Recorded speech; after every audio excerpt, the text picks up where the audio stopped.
वंचितचे नागपूर शहराध्यक्ष रवी शेंडे आमच्यासोबत आहेत. दीक्षाभूमीचं प्रकरण काय होतं, काय सांगेल, कसा मुले हा घटना घडली? दीक्षाभूमीचं प्रकरण म्हणजे की तिथे सरकारतर्फे शासनातर्फे 214 किंवा 231 कोटी रुपये त्याच्या सौंदर्यीकरण आणि विस्तारीकरणासाठी शासनातर्फे अनुदान भेटलं स्मारक समितीला समाज कल्याणमार्फत.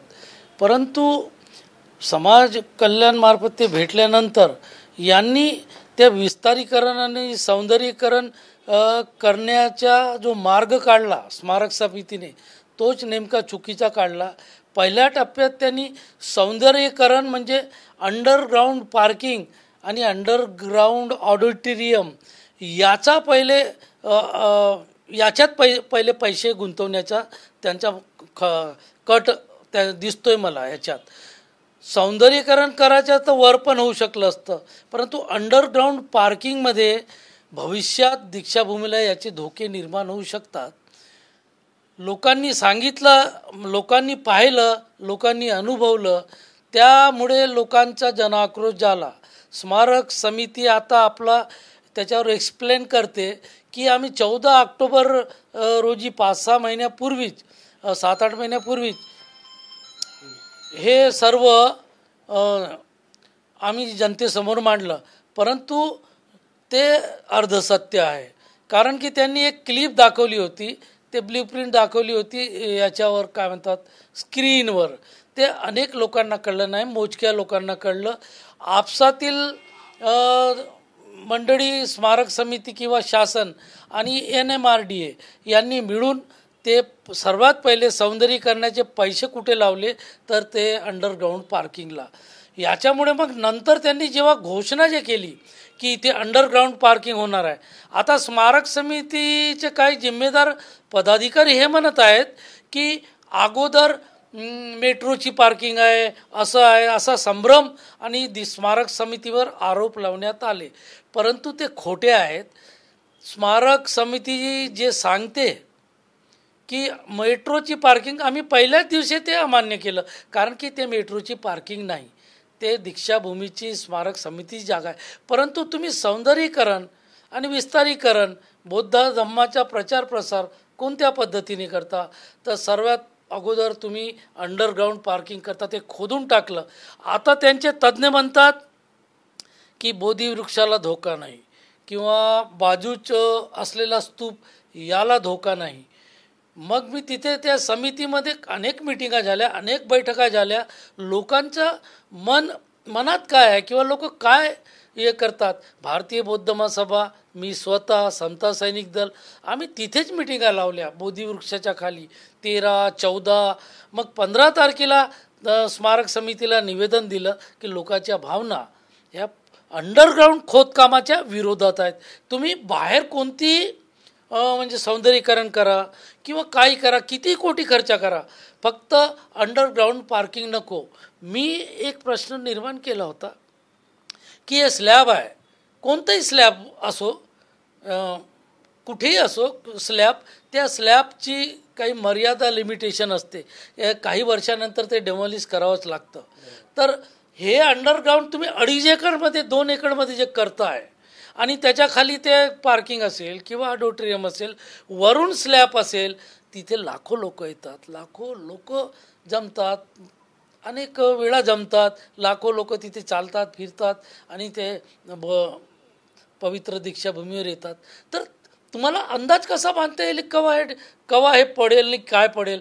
अगर मी एक प्रश्न उपस्थित केला की किती वर्ष टिकेल, तर NMRDAचे इंजिनियर यांनी सांगितलं की 70 वर्ष टिकेल. तर मी म्हणलं मग 70 वर्षानंतर पुन्हा दीक्षाभूमी खोदावी लागेल तुम्हाला. मान्य केलं मी, आम्ही सर्वांनी मान्य केलं, पण 70 वर्षानंतर पुन्हा दीक्षाभूमी खोदावी लागेल. आणि 70 वर्षाच्या पहिलेच ते पडली तर तुम्हाला काही माहीत तर होणार नाही केव्हा पडणार आहे. मग लाखो लोक असले, कधी अकस्मात घटना घडली तर ह्याचा जिम्मेदार कोण? म्हणून ही रिस्क तुम्ही घेऊ नये.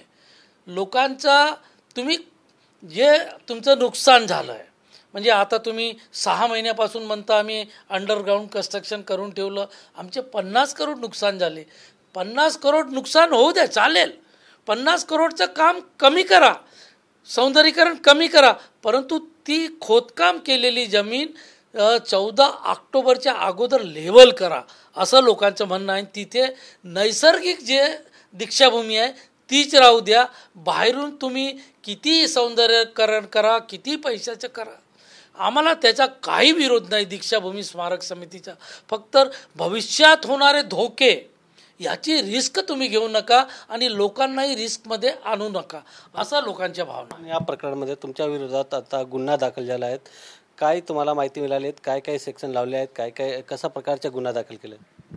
गुन्हा दाखल होऊ द्या. आम्ही आमचे भारतीय बौद्ध महासभेचे भीमराव आंबेडकर साहेब, प्रकाश आंबेडकर साहेब, आमचे वंचित बहुजन आघाडीचे सन्माननीय राष्ट्रीय अध्यक्ष यांच्याशी आम्ही चर्चा केली होती.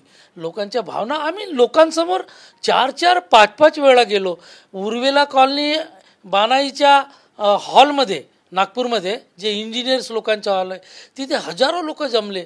मी सर्वांच्या भावना लक्षात घेतल्या, परंतु सर्वचे सर्व बौद्ध अनुयायी नागपूरचेच नाही तर महाराष्ट्रातले आणि देशातल्या अनेक ठिकाणचे हे अंडरग्राऊंड कशाला, कोणी तक्रार केली, पार्किंग कोणाला पाहिजे होती, कोण तक्रार केली की आम्हाला पार्किंग पाहिजे. हे दीक्षाभूमीच्या दिवशी, धम्मचक्रच्या दिवशी किंवा आंबेडकर जयंतीच्या दिवशी किंवा बौद्ध पौर्णिमेच्या दिवशी 1.5 किलोमीटरच्या पलीकडे पार्किंग थांबवण्यात येते. आणि VIP लोक जेव्हा दीक्षाभूमीवर येतात त्याला पोलिसाकडून आणि समितीकडून एक VIP पास अलॉट केली जाते. मोजक्याच गाड्या दीक्षाभूमीवर येतात. मग ही पार्किंग नेमकी कोणासाठी, कशासाठी, वर्षभराचा उपयोग काय? आणि अंडरग्राऊंड असल्यामुळे त्याचा धोका तर पुढे भविष्यात उद्भवणारच आहे.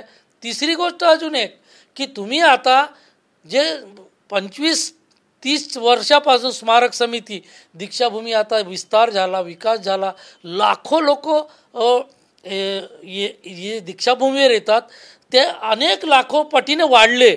अनेक लाखो लोक आता 56 पासून आता अनेक लोक येतात, संपूर्ण देशाचे विदेशाचे लोक येतात. परंतु दीक्षाभूमीची पार्किंग पाहिजे असं कोण म्हणलं? ही पार्किंग कोणासाठी आणि कशासाठी हाही महत्त्वाचा प्रश्न आहे. आणि काय त्याचा उपयोग होणार? म्हणून हे पार्किंगची आवश्यकता नाही. हे खोदकाम अत्यंत घातक आहे दीक्षाभूमीसाठी आणि बौद्ध अनुयायासाठी, असा जनसामान्याचा आरोप आहे. तोच आम्ही पुढे केला. आता आमच्यावर केस लागू द्या, किती केस लागू द्या, अजून किती केस लावायच्या लावू द्या, परंतु लोकांच्या भावना आणि दीक्षाभूमी हे पवित्र, दीक्षाभूमी पवित्रच राहिली पाहिजे, हे नॅचरल राहिली पाहिजे. याच्यावर तुम्ही नैसर्गिक सोडून काय म्हणतात आपल्या ते तुम्ही आर्टिफिशियल टाईप काही करता ते नको. आर्टिफिशियल वर करा ना. खूप आहेत तुम्हाला निवासाची व्यवस्था करा लोकांची, अजून जेपर्यंत नाही आहे तिथे अशा काही व्यवस्था करा, परंतु अंडरग्राऊंड नको. ह्या लोकांच्या भावना आमच्या लक्षात आल्या म्हणून आम्ही लोकांच्या भावना लक्षात घेऊन अंडरग्राऊंड कन्स्ट्रक्शनच्या विरोधात आंदोलन उभं केलं. आणि ते मी संविधानिक पद्धतीने केलं, लोकशाही पद्धतीने केलं. आता त्याच्यामध्ये आम्हाला किती केस लागले, अजूनही लागतील तर लागू द्या, परंतु जनसामान्याच्या भावनासाठी आम्ही आंदोलन करत राहणार. गुन्हा दाखल झाला आहे, पुढच्या पाऊल तुमच्या काय होणार आहेत? होऊ द्या गुन्हा दाखल. पुढचा पाऊल आता फडणवीस साहेबांनी विधान परिषदेमध्ये घोषणा केली आहे की आम्ही खोदकाम आता अंडरग्राऊंड कन्स्ट्रक्शन ह्या दीक्षाभूमीवर करणार नाही. तसं पत्र स्मारक समितीने सुद्धा दिलं आहे की आता आम्ही NMRDAला पत्र पाठवलं आहे की अंडरग्राऊंडचा जे बी कन्स्ट्रक्शन आहे याचा पुनर्विचार व्हावा. आता लोकांच्या भावना ज्या आहेत त्या तीव्र आहेत. ते लोक एकदम अतिउत्साही झाले आणि आपला उद्रेकही त्यांचा झाला लोकांचा. हे कशामुळे की स्मारक समितीच्या आमच्या 3-3, 4-4, 10 दिवसापासून बैठका होत होत्या की आम्ही त्यांना सांगितलं की लोकांच्या भावना उद्रेक होण्यासारख्या आहेत, तुम्ही याच्यावर पहिलेच तोडगा काढा. 1 जुलै तुम्ही तारीख दिली आहे लोकांना, त्याच्या पहिले काही तुम्ही सर्व लोक बसून लोकांना काहीतरी मॅसेज द्या. परंतु दीक्षाभूमी स्मारक समिती याच्यावर कमी पडली म्हणून त्या दिवशी लोकांचा उद्रेक झाला. आता केस लागले तर लोक काय बौद्ध अनुयायी मागे पुढे पाहणार नाही, कारण की तो पवित्र दीक्षाभूमीचा प्रश्न आहे. कॅमेरामॅन संतोष कदमचा गोविंद ठाकूर, TV9 मराठी, मुंबई.